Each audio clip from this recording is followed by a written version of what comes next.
Have you ever asked yourself why you keep reciting sutras day after day, attending Dharma talks, and listening to teachings, yet feel no closer to awakening? Have you felt that no matter how much you study the scriptures, your inner restlessness, confusion, or suffering doesn't seem to diminish? Why is it that some people seem to gain insight almost instantly, while others, perhaps like you, read and read but remain stuck? Could it be that you are missing just one crucial element that unlocks everything? Welcome back to the channel, dear friends.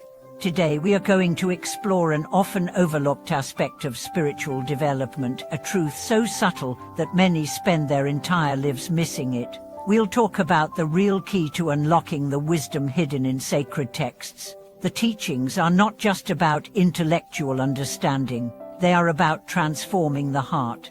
And transformation begins with something deeper than knowledge. It begins with merit, with inner purity, with the right conditions. You see, many people start their spiritual journey by reading the Heart Sutra, chanting the Diamond Sutra, memorizing verses from the Lotus Sutra. But if your mind is still filled with comparison, jealousy, anger or pride, then no matter how many scriptures you read, their light will not penetrate your heart. You may hold the words, but you do not yet hold the meaning. There's an old saying in Buddhism that goes like this: wisdom opens not from words, but from the purified heart. And the foundation of that purified heart is merit. Yes, merit, not just morality, not just discipline, but the accumulation of good karma through genuine acts of kindness, generosity, humility, and inner reflection. Think of a person reading a complex medical text. If they are sick, distracted, or lacking the tools to understand the terminology, the book remains a mystery.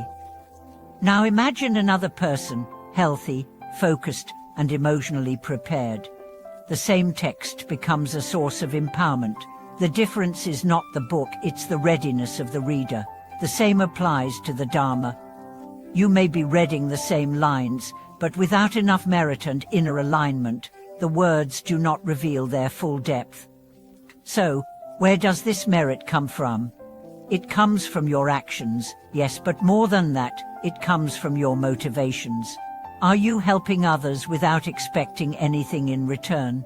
Are you sincerely working to remove your own defilements? Do you support others on their spiritual path? Do you serve without pride? All of these generate the kind of merit that opens the heart and sharpens the mind. Let me share a story that illustrates this principle. A man I once met had been studying Buddhist texts for over a decade. He could quote passages, interpret commentaries, and even gave talks to others, but his life was filled with stress, anger, and judgment. He told me once, "I know so much, yet I feel so far from peace." I asked him one question: when was the last time you gave something to someone without wanting anything in return? But he paused, then said, "I don't remember." That was the moment his real journey began, not with a new book, but with a new heart. He started volunteering at a hospice. At first, he thought he was doing it to gain merit, but something shifted. As he sat with the dying, listened to their stories, and held their hands through pain, he began to soften, his arrogance dissolved, his judgments faded. He stopped reciting sutras to impress others and began to read them quietly, letting each word touch him. Slowly, he realized that the Dharma is not something to be mastered but to be lived. This brings us to a vital point. Are you trying to understand the Dharma or to embody it? Understanding may feed your ego, but embodiment transforms your soul. You may think that studying more will get you there, but without cultivating the right conditions, humility, service, patience, forgiveness, those words remain locked. The Buddha once said, "The single drop of practice is worth more than an ocean of theory." If your heart is closed, you can chant for 1,000 years and not change. But if your heart is open, one verse can wake you up. So what do you do if you feel stuck? If you're chanting but not feeling transformation? if you're reading but not understanding. First, check your foundation. Are you practicing generosity, not just with money, but with time, with patience, with your attention? Are you listening to others without interrupting? Are you helping those in need without broadcasting your kindness? Second, observe your heart. Do you read sutras to compete with others, to feel spiritually superior, to escape your problems? Or do you read with humility, with longing, with devotion? Third, reflect on your daily habits. Do you live your days in alignment with the teachings? Or do you separate your spiritual practice from your real life?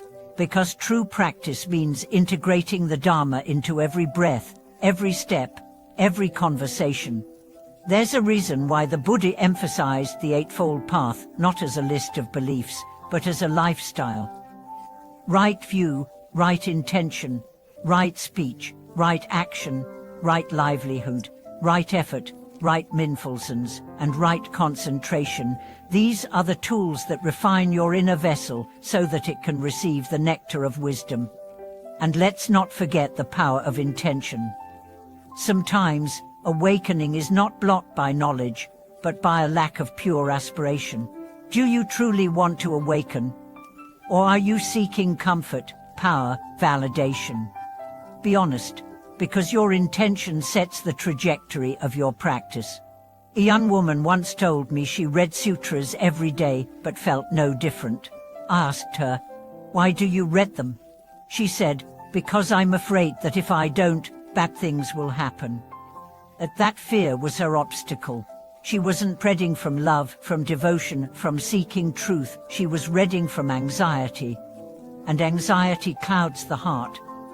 When she began reading with a new mindset, seeking wisdom, offering prayers for others, releasing fear, everything changed. The same texts now felt alive. They comforted her, guided her, lifted her. Why? Because she was finally reading with her whole being. So if you find yourself stuck on the path, don't assume you need more information. Perhaps you need more sincerity, more humility, more merit. Perhaps the next step is not to read another sutra, but to forgive someone, to serve quietly, to meditate with patience, to smile at a stranger, to thank the universe for today. Remember, awakening is not the privilege of the educated, it's the reward of the sincere. The illiterate farmer who chants with tears of devotion may be closer to enlightenment than the scholar who recites without feeling. So let the words of the sutras become rivers flowing through your heart, not just echoes in your mind. Let your practice not be about quantity, but about quality. Not about how much you read, but how deeply you transform. Not about how many teachings you collect, but how many lives you uplift. Thank you for watching this video. I hope it planted a seed of reflection in your heart. If it did, please share your thoughts and experiences in the comments. Let's grow together. Like the video, subscribe to the channel, and stay tuned for more insights on this beautiful, challenging, and sacred journey.